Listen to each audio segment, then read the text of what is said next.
শ্রীমঙ্গলে এরা বহস করছিল।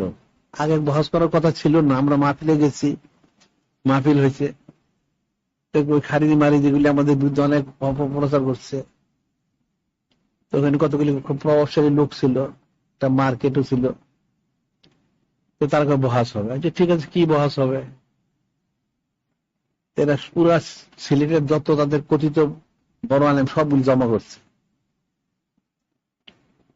তো জমা করছে যে ঠিক আছে, কি বহাস হবে?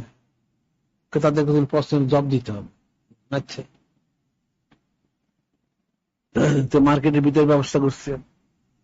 আমরা সবচেয়ে ঠিক আছে, যদি তারা বহাসে পরাস্ত তাহলে তবা করতে হবে, বয়াত হইতে হবে। আচ্ছা ঠিক আছে, দেখেছে একটা কাগজের মধ্যে আরবিতে লিখে নিয়েছে, আবার একটু পেশা ক্যালিওগ্রাফির মতন করে নিয়েছে।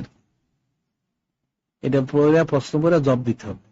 পরে জব দিলাম, জব দেব তাদের কিছু জিজ্ঞেস করলাম, একটা শব্দ বা একটা কথা বলতে পারলো, একটা জবও দিতে পারলো, এগুলি একটা জবও দিতে পারলো না। এদের প্রশ্নগুলি সব জব দিলাম, জব দেওয়ার পরে এদের যখন আমি জিজ্ঞেস করলাম তাহলে তোমরা কি বলো, সবগুলি বোবা রইল। পরে এগুলি তবা করলো, বয়াত করাইলাম, তবা করাইলাম, সবক দিলাম, সবাই করলো। পরে যখন আমরা এসে বললাম, পরে বলে যে আমাদের জাদু করছে, এই জন্য আমরা কিছু বলতে পারিনি। এর একটা জবাবও দিতে পারেন না।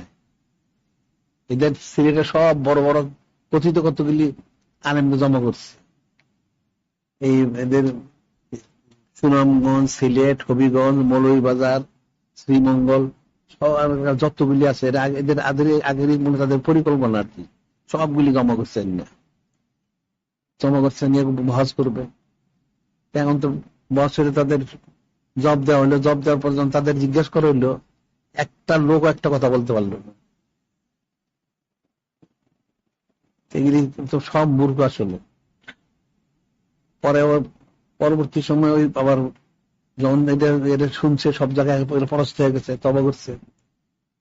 পরে তাদের যে কথিত মুরব্বী হদস ছাড়া অন্যগুলি তোর কে বহস করতে গেছে, তোদের কে কইছে?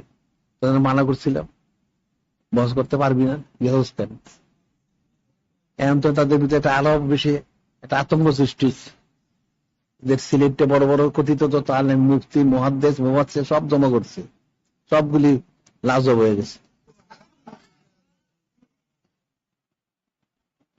এদের আসলে ইলিম কালাম তো নাই।